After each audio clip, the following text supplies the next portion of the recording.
Kenalkan, nama saya Debbie Basir. Sudah ada yang tahu? Kalau belum tahu berarti kurang gaul. Iya, puji Tuhan, hari ini ya kita diberikan tema tentang, saya diberi tema tentang ya karakter yang diubahkan oleh Roh Kudus ya.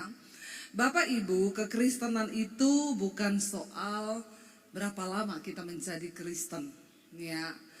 Bukan juga soal berapa hebatnya pelayanan kita ya, bukan soal kita berdiri di mimbar atau kita duduk di kursi. Tapi kekristenan itu berbicara tentang karakter yang diubahkan. Berapa lama kita menjadi Kristen ya, itu tidak penting. Yang terpenting adalah sudahkah hidup kita, karakter kita diubahkan ketika kita mengenal Tuhan. Hari-hari ini ada banyak hal-hal yang aneh-aneh ya Bapak Ibu. Jangan aneh-aneh, jadi Kristen tuh biasa aja, amin. Saya kemarin lihat di Instagram, sekarang ada orang-orang yang bikin begini loh.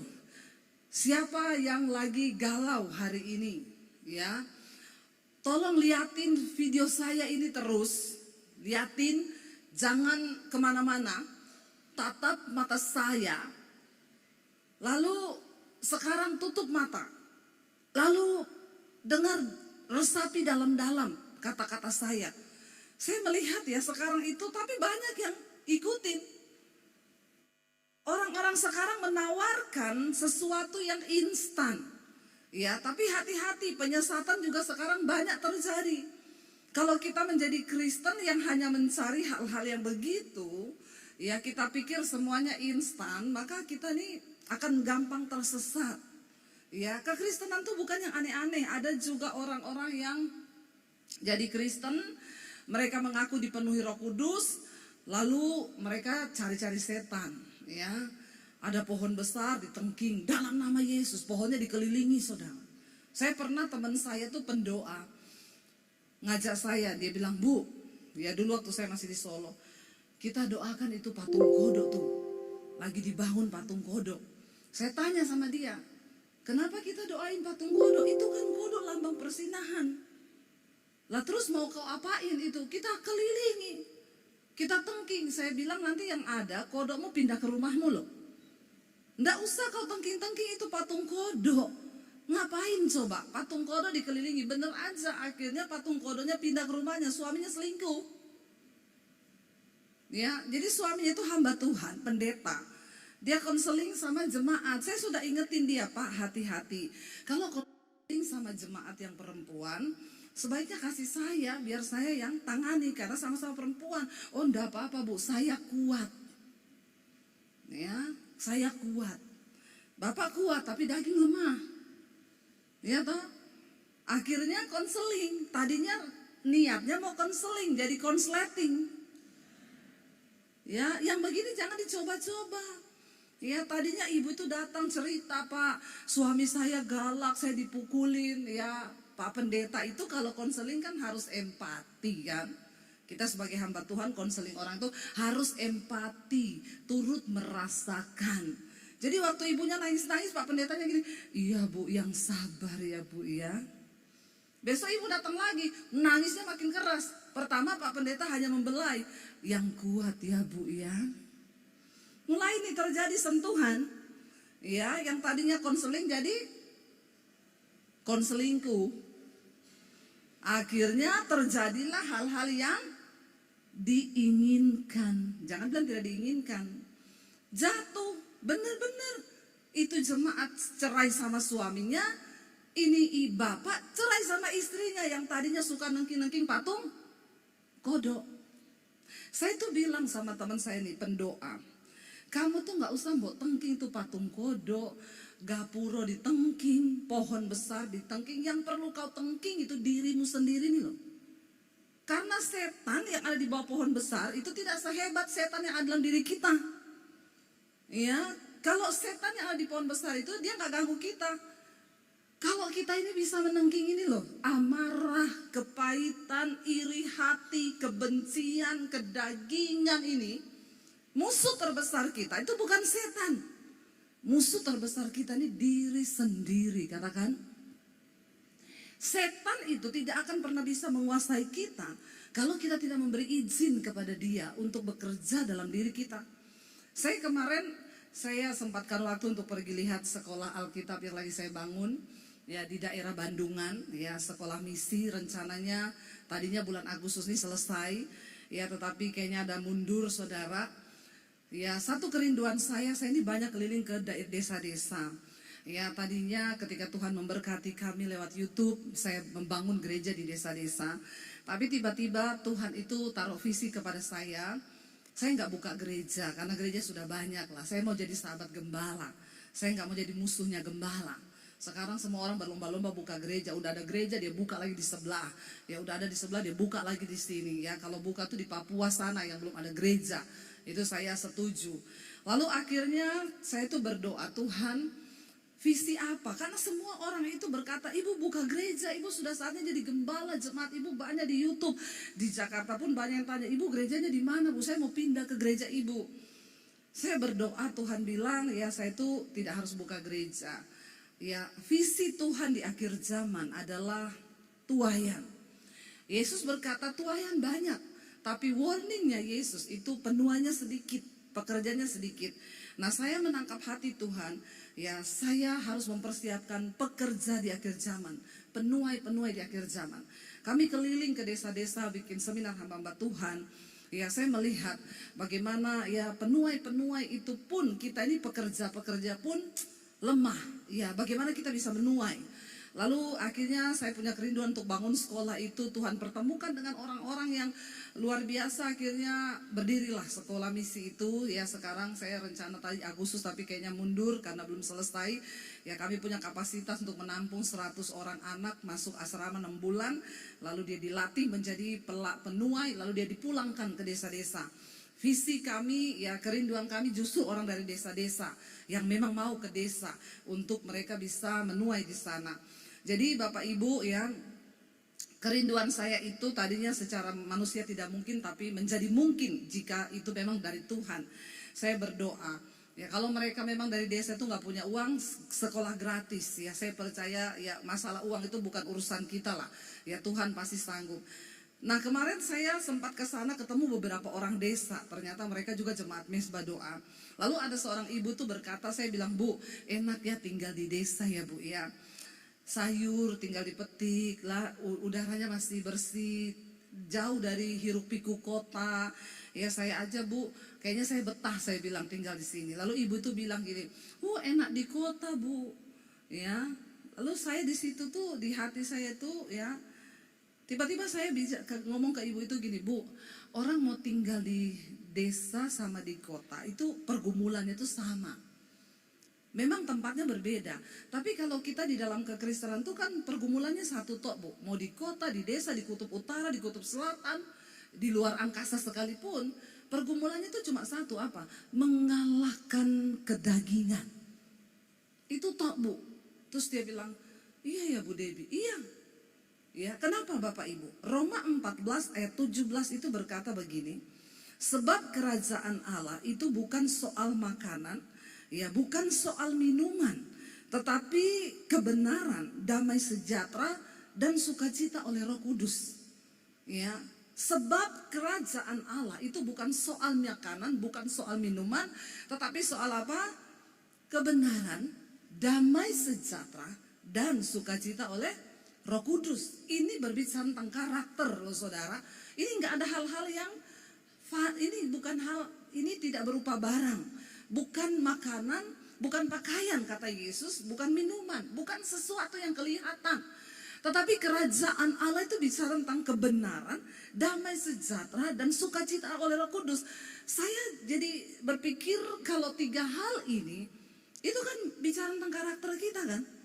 Ketika ada kebenaran dalam diri kita, maka timbul damai sejahtera. Ketika ada damai, maka ada sukacita.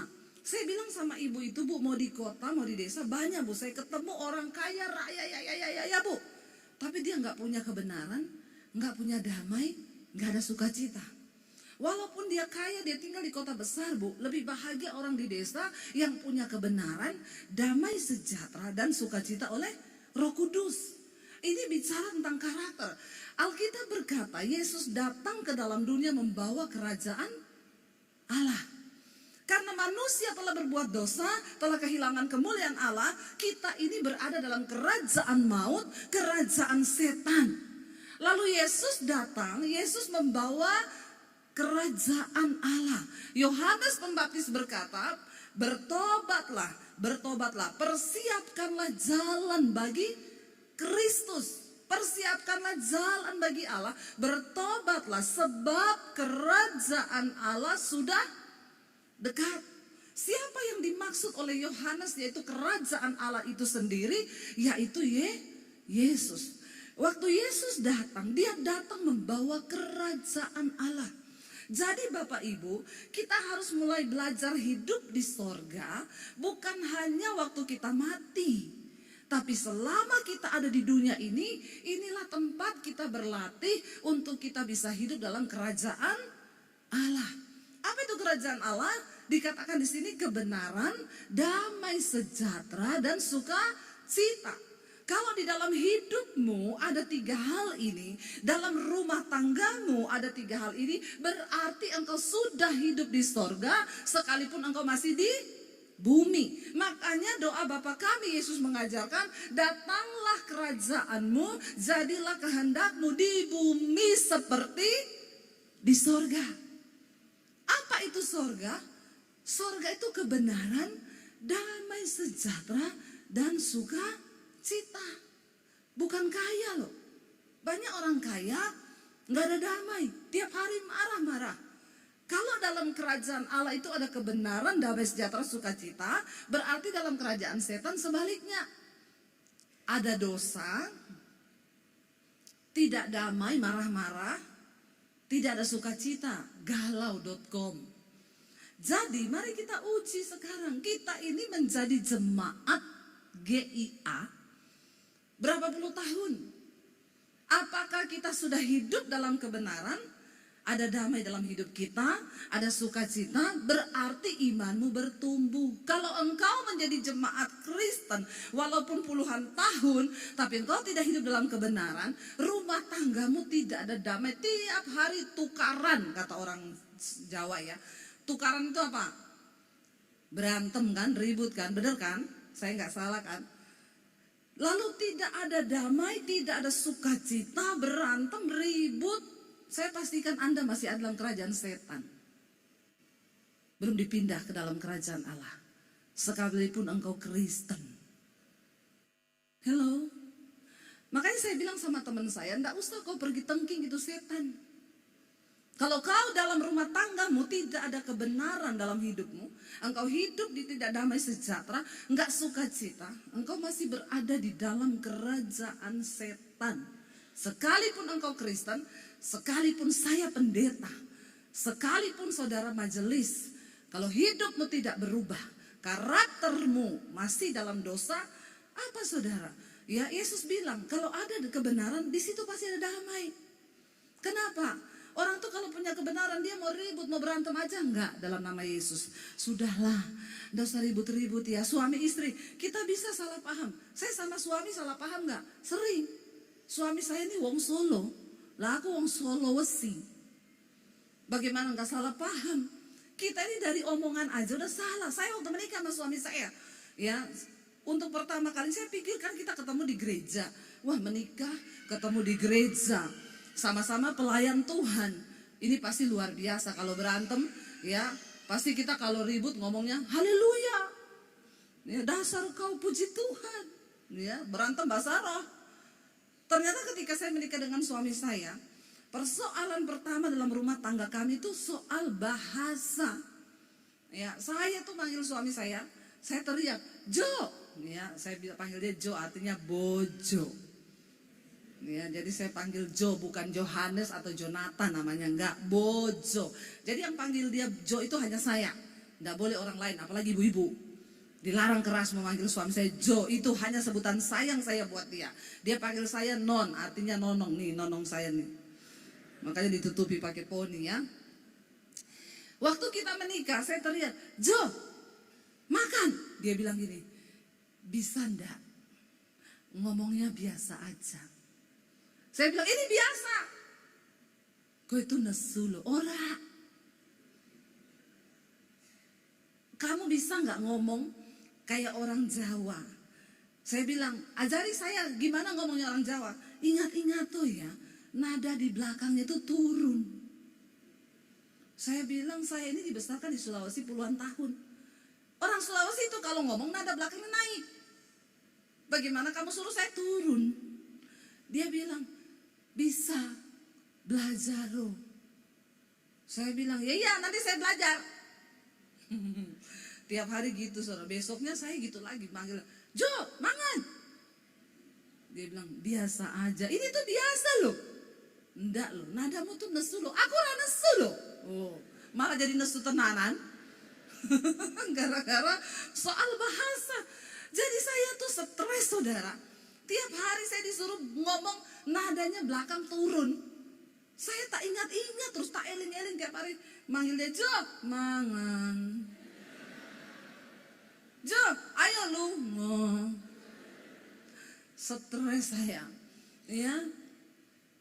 Jadi kita pun ada proses. Tapi ketika di dalam rumah tangga, ya dua-dua sudah meninggi, orang yang hidup dalam kebenaran, tahu damai sejahtera itu kerajaan Allah, saya langsung ini, udahlah, ngapain ribut ya, ngapain berantem ya, udahlah, ya, wis ada masalah kecil dihilangkan, masalah besar dikecilkan. Itu orang kalau sadar ada Roh Kudus dalam dirinya.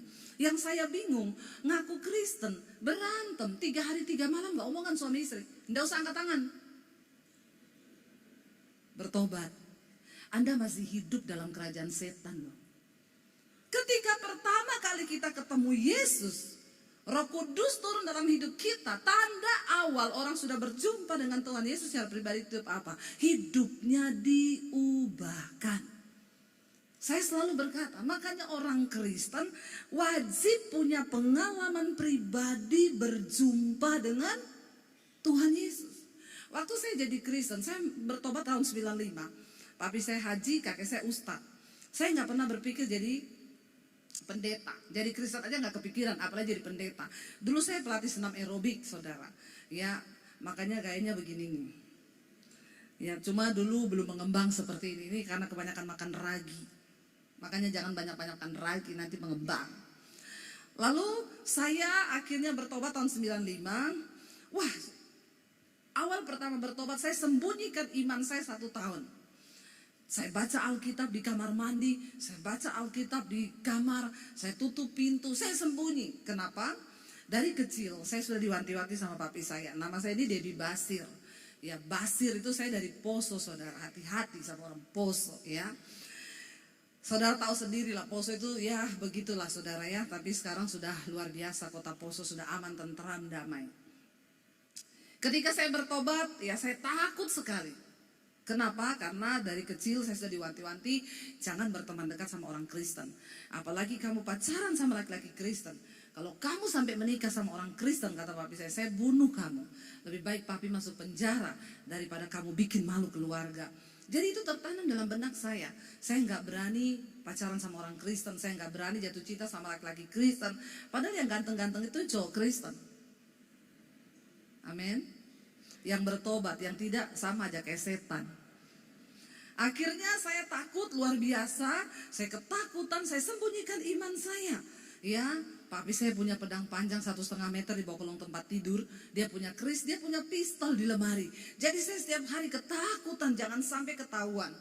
Tapi di dalam ketakutan itu iman saya bertumbuh. Roh Kudus mengajari saya banyak hal. Ya, saya baca Alkitab di kamar mandi, saya baca Alkitab. Saya baca di situ, jangan kalah dengan kejahatan. Kalahkan kejahatan dengan kebaikan. Saya ini dulu orang yang karakternya paling rusak. Saya berantem sama adik saya laki-laki. Badannya lebih tinggi dari saya. Badannya tatoan. Saya lempar pakai sepatu di mukanya. Ya, saya nggak pernah takut. Tapi ketika saya terima Yesus, saya baca Alkitab. Jangan kalah dengan kejahatan, tapi kalahkan kejahatan dengan kebaikan. Saya mulai praktekkan dalam nama Yesus. Tuhan, aku mau berubah. Aku berdoa Roh Kudus. Saya doa puasa loh. Roh Kudus, ubahkan aku. Hari ini aku berpuasa, jadikan aku orang yang sabar, Roh Kudus. Saya nggak mau marah.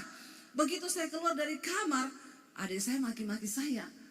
Iblis ngomong di telinga saya, ambil itu sepatu depanmu, lempar ke mukanya dia. Saya baru mau melakukan itu, Roh Kudus ngomong, Tadi kamu berdoa minta apa? Minta sabar. Ini ujian. Harap tenang, ada ujian. Kalau kamu lolos, kamu jadi orang yang sabar. Lalu saya dalam nama Yesus, saya perangi diri saya. Saya enggak tertuju kepada adik saya. Karena saya tahu firman Tuhan mulai berbicara di hati saya. Jangan kalah. Ya, sebab peperanganmu bukan melawan darah dan daging, tapi melawan roh-roh jahat. Oh, saya tahu yang ada dalam diri adik saya itu roh jahat, bukan adik saya. Lalu saya mulai perangi dalam nama Yesus, aku tidak akan kalah. Setan, aku patahkan engkau. Aku akan sabar setan. Sorry, saya tidak akan kalah. Aku kalahkan ke engkau dengan kebaikan.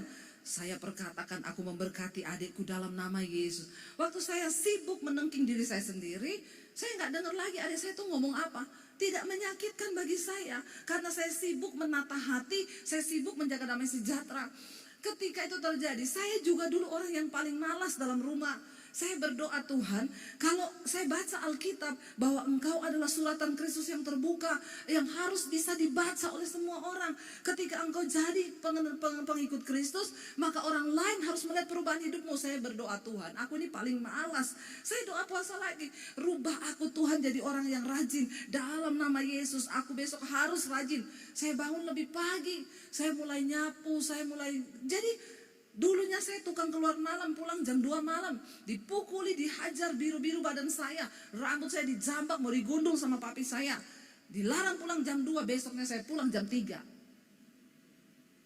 Iya, saya panjat tiang antena, disiram oli. Tidak ada yang bisa mengubah saya. Tapi ketika saya berjumpa Yesus, Roh Kudus turun, saya baca Alkitab, saya mulai berubah. Jangankan pulang jam 2, keluar malam gak pernah. Sebab Rasul Paulus berkata, apa yang dulu merupakan keuntungan bagiku, sekarang kuanggap rugi. Karena pengenalan akan Yesus Kristus Tuhan itu lebih berguna dari segala-galanya.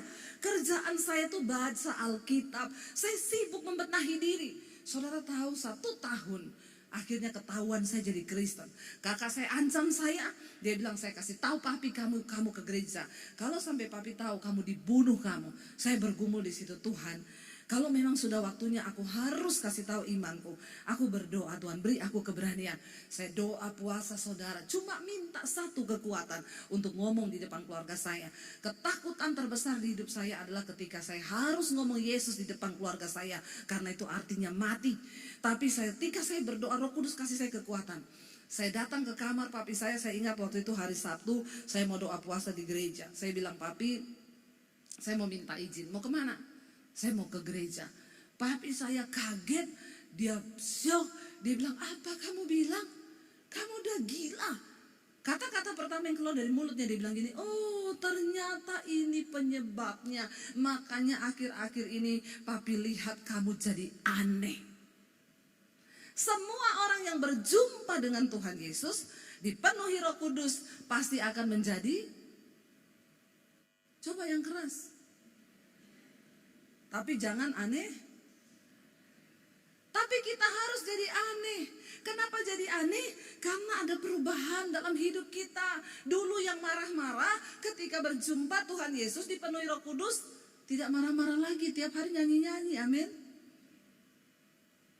Yang dulu orangnya pelit, melitit pelitnya.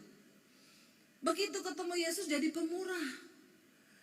Dulu sukanya berantem, sekarang sukanya nyanyi damai sejahtera. Dulu merokok, sekarang gak merokok. Dulu suka keluar malam, sekarang gak lagi. Sukanya baca Alkitab. Aneh gak? Aneh. Dulu malas, sekarang jadi rajin. Waktu Roh Kudus turun atas diri seseorang, maka Roh Kudus akan mengubahkan orang itu. Saudara, bukan jaminan orang bahasa roh kenceng. Bukan jaminan, ya. Jangan pakai hebat-hebatan bahasa roh. Yang kayak gitu, maling banyak, penipu banyak, tukang berantem banyak, selingkuh banyak. Bukan karunia yang akan membuat kita masuk dalam kerajaan Allah, tapi karakter yang diubahkan oleh firman Tuhan. Katakan, amin. Ya, jangan cuma sibuk kejar karunia. Saya pernah kan saksikan di khotbah saya, wah, suami istri di gereja, pengerja, saya datang pelayanan, waktu penyembahan dua-dua. Saya bilang, kamu tuh pakai bahasa roh waktu berantem aja di rumah. Tuh cocok. Memarah suami, dasar kamu. Itu setan lari tuh.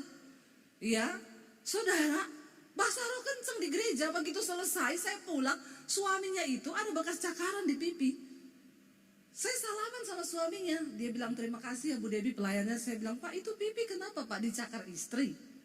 Saya nih bercanda ngomong begitu, tapi itulah Tuhan turut bekerja. Suaminya pegang tangan saya sambil ngomong gini, Ibu tanya aja sama istri saya. Nggak mungkin, karena saya lihat mereka bahasa rohnya kenceng. Lalu saya panggil istrinya, Pak jangan ngomong bener loh, tanya Bu ke istri saya, mana istri Bapak? Itu saya panggil, Bu sini Bu, sini Bu, sini. Datang, Bu itu Bapak ada bekas cakaran di mukanya, itu Ibu yang cakar? Jawabannya apa? Dia mulai duluan Bu. Astaga, Bapak sama Ibu di rumah berantem cakar-cakaran? Iya dia yang mulai duluan, tanya sama dia kenapa saya cakar. Lihat Bapak Ibu, bahasa rohnya kenceng, sampai malaikat aja keriting dengernya. Saya mau bilang ya, jangan terjebak di dalam kekristenan yang hari-hari ini banyak yang menyesatkan. Ya, banyak orang yang cuma sibuk tengking pohon. Ya, pergi ke hutan cari setan. Ngapain lu pergi ke hutan cari setan? Itu memang tempatnya setan. Sibuklah tengking diri sendiri. Itu yang benar, supaya kita diubahkan. Setan dalam diri kita ini banyak. Makanya saya kadang diajak, Bu ayo Bu kita doakan ada setan Bu di situ penunggunya. Bu, saya ini tengking diri saya sendiri aja nggak selesai-selesai Bu. Ya, kita tengking diri sendiri nih loh, yang tiap hari mau marah, tiap hari mau tersinggung, tiap hari mau hilang damai sejahtera, tiap hari mau gini. Buka Roma pasal 12. Saya ini waktunya hanya setengah jam loh. Tolong diingatin ya Pak, kalau sudah selesai, saya harus berhenti di jam 8 ya. Boleh lah lebih 10 ya. Aman Pak? Ya, ini baru pembukaan soalnya. Yuk lihat Roma 12 saudara. Roma 12 ayat 1 dan 2, firman Tuhan berkata begini, ini ayat hafalan sebenarnya. Roma 12 ayat yang pertama, karena itu saudara-saudara, baca bersama. Demi kemurahan Allah, aku menasehatkan kamu supaya kamu mempersembahkan tubuhmu sebagai apa? Persembahan yang hidup, yang kudus dan yang berkenan kepada Allah. Itu adalah apa? Ibadahmu yang sejati. Nggak usah neko-neko. Kekristenan itu apa? Mempersembahkan hidup, tubuhmu, tubuh ini loh, yang hidup, yang kudus, yang berkenan kepada Allah. Makanya jangan engkau persembahkan hidupmu waktu sudah mati di peti. Itu bukan ibadah.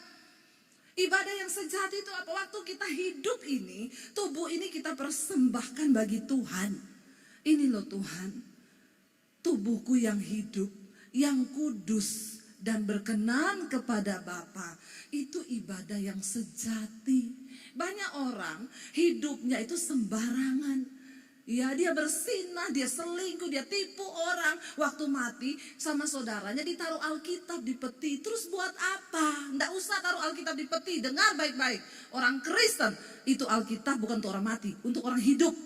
Waktu hidup dibaca. Amin. Kalau sudah mati, orang mati mau apa? Sayang itu Alkitab kau taruh di peti. Kasih orang yang belum mengerti firman supaya dibaca.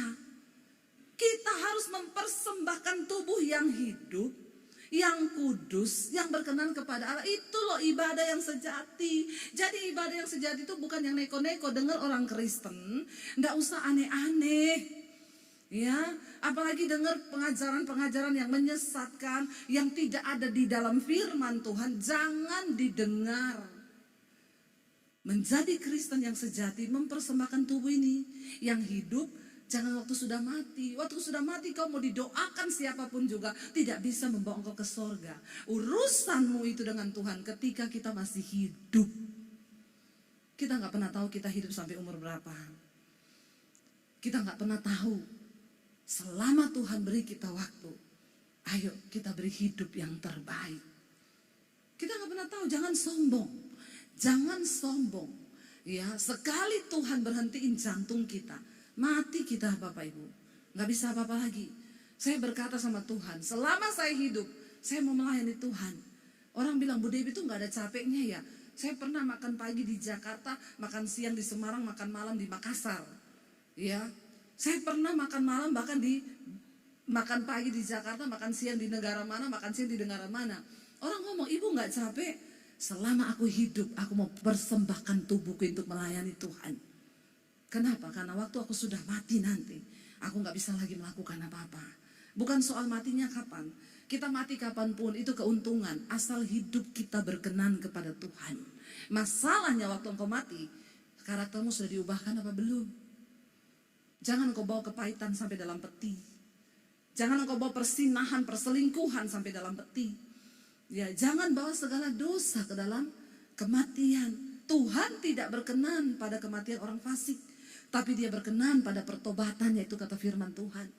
Ya, teman saya loh, cuma ngomong sama suaminya di lantai atas di kamar, Pak aku turun sebentar siapin sarapan. Nanti kalau udah selesai tak panggil ya. Iya, suaminya main HP di kamar. Istrinya turun siapin makanan, 30 menit naik, suaminya udah meninggal di tempat tidur. Dia ngomong ke saya, Bu Debbie, kalau saya tahu dia mau mati hari itu, saya enggak masak. Lah masalahnya kan ibu enggak tahu. Kita ini kan enggak ada yang tahu. Saya tanya, enggak ada tanda-tanda Bu? Enggak Bu, sehat suamiku. Tidak divonis dokter. Kalau sudah divonis dokter, saya bisa berjaga-jaga Bu. Enggak ada, sehat walafiat, enggak ada apa-apa. Lu seperti biasa kita ngomong ke suami saya, aku tak masak saya. Enggak ada yang tahu kan? Cuma 30 menit siapin sarapan. Mau ngajak suaminya turun sampai di atas kamar, kaget suaminya udah meninggal di tempat tidur. Makanya kalau ada orang datang sama saya, Bu, saya divonis dokter, umur saya tinggal 6 bulan. Saya bilang, puji Tuhan Bu, masih lama. 6 bulan tuh masih lama Bu. Ada orang gak divonis Bu, besok mati. Bapak Ibu, kita gak tahu hidup kita ini sampai berapa lama. Yang kita bawa sama Tuhan tuh bukan karunia, bukan jumlah depositmu, bukan kekayaanmu, tapi karakter yang sudah diubahkan oleh Tuhan. Itu yang akan kita bawa. Hanya orang-orang yang di bumi ini sudah belajar tinggal dalam kebenaran, damai sejahtera, dan sukacita oleh Roh Kudus. Mereka lah yang akan bisa masuk surga. Di bumi ini kita latihan nih. Ya jadi kalau suamimu marah ngomong, gak ada orang marah-marah di surga loh. Lu latihan loh, jangan marah-marah, amin. Orang Semarang ini kalau bilang amin kecil ya. Amin. Gitu yang keras supaya saya juga semangat. Kalau dia marah-marah, istrimu di rumah marah-marah ngomong, gak ada orang masuk surga loh. Ya marah-marah. Yang di surga itu yang hidup dalam kebenaran, damai sejahtera, dan sukacita oleh Roh Kudus.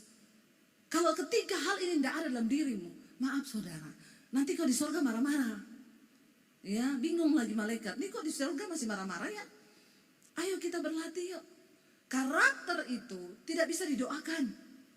Karakter itu bukan ketika engkau suruh pendeta tumpang tangan dalam nama Yesus, berubahlah kau, berubahlah kau. No. Ya, karakter itu kita dapatkan ketika engkau bergaul dengan firman, engkau minta sama Roh Kudus, dan yang terutama engkau bertobat, baru engkau bisa diubahkan. Kenapa? Yesus berkata, bukan orang sehat yang butuh dokter. Yang butuh dokter itu orang sakit. Bagaimana kita bisa diubahkan? Waktu engkau sadari bahwa engkau itu sakit. Kalau kita ini tukang marah-marah, kita akui dong, Tuhan, aku ini tukang marah-marah Tuhan. Ya tapi ada orang sudah sakit, nggak ngerti kalau sakit, pura-pura sehat, padahal sakit jiwa. Ya ingat loh Bapak Ibu, orang yang marah, tersinggung itu sakit jiwa, tapi stadiumnya masih awal. Ya, tapi itu sakit jiwa karena dalam jiwa manusia itu terletak ada pikiran, perasaan, dan kehendak. Jadi ketika engkau marah itu jiwamu bermasalah. Makanya pemazmur berkata, hai jiwaku, mengapa engkau tertekan dalam diriku? Pujilah Tuhan. Pujilah Tuhan, hai jiwaku. Karakter tidak bisa didoakan. Karakter itu dibentuk. Dan kita yang harus mau. Dan waktu engkau berdoa, Tuhan, aku ini tukang marah. Aku mau berdoa supaya aku mau bergumul, aku puasa Tuhan, mematikan kedaginganku. Aku tidak pengen marah-marah. Maka bersiaplah saudara, engkau akan dipertemukan dengan orang yang bikin engkau marah. Tapi harap tenang, ada ujian. Amin. Waktu kita menang, maka karakter kita diubahkan. Lalu ayat yang kedua dari Roma pasal 12 tadi, ayat yang kedua, kita baca, saya undang para imam musik, kita mau siapkan. Ya, baca bersama. Janganlah kamu menjadi serupa dengan dunia ini, tetapi berubahlah oleh pembaharuan budimu sehingga kamu dapat membedakan manakah kehendak Allah, apa yang baik, yang berkenan kepada Allah dan yang sempurna. Saudara, saya mau tanya, marah-marah itu kehendak Allah atau bukan? Bukan, tahu kan semua. Saya yakin manusia itu nggak perlu diajari terlalu seperti gimana-gimana. Alkitab berkata Tuhan itu bilang begini, aku menaruh hukum-hukumku di dalam hati mereka. Jadi orang itu mau kenal Tuhan mau tidak, sebenarnya dalam hatinya itu ada hukum Tuhan. Waktu engkau selingkuh, engkau tahu itu dosa. Enggak usah engkau tanya sama pendeta, enggak usah. Ada suara hati nuranimu yang akan berbicara. Karena Alkitab berkata roh manusia itu adalah pelita Tuhan. Itu yang akan berbicara. Dia sudah mainkan lagu, berarti saya harus selesai. Dia mengintimidasi saya, Bapak Ibu, secara perlahan, ya. Tapi saya tidak terintimidasi. Ya, jadi Bapak Ibu, ketika kita ini, ya, marah-marah, kita tahu ini bukan kehendak Allah. Berubahlah oleh pembaharuan budimu supaya engkau bisa membedakan. Waktu engkau berantem dengan istrimu, ayo, aduh, hai jiwaku, jangan sakit jiwa kau, aku mau berubah. Cukup ya, aku tidak mau marah-marah. Ajak istrimu berdoa, ajak suamimu berdoa. Yuk say, kita tidak usah marah ya. Ini kerajaan setan loh lagi ada dalam rumah kita. Ayo kita berdoa yuk, kita gandeng tangan yuk. Kita minta Roh Kudus hadir ubahkan kita. Amin. Bapa, kami datang membawa hidup kami Tuhan. Biar kami pulang dengan perubahan hidup yang dari Tuhan. Karakter kami diubahkan. Karena kami tahu pada suatu saat nanti kami akan berdiri di hadapan pengadilan Kristus untuk memberikan pertanggungan jawab terhadap hidup kami, perbuatan kami, bahkan karakter kami di dunia ini. Terima kasih buat firman-Mu, kami percaya Roh Kudus mengubahkan setiap kami. Terima kasih Bapa, di dalam nama Tuhan Yesus Kristus kami persembahkan hidup kami ke dalam tangan Tuhan. Bapa, biarlah kami menang dalam setiap pertempuran iman, supaya kami berdiri sampai di garis akhir. Dan Tuhan, kami boleh menerima mahkota kehidupan ketika Kau datang kali yang kedua. Ini hidup kami Tuhan, roh, jiwa dan tubuh kami serahkan ke dalam tangan Tuhan. Buka hati dan tanganmu Bapak Ibu. Terimalah berkat dari Allah Bapa, cinta kasih dari Tuhan Yesus Kristus, penyertaan Allah Roh Kudus yang akan memenuhi hati dan hidupmu mulai hari ini, bahkan sampai kali yang kedua Tuhan Yesus datang menjemput kita. Namamu tercatat di dalam kitab kehidupan. Di dalam nama Tuhan Yesus yang percaya diberkati Tuhan, katakan bersama amin, amin, amin.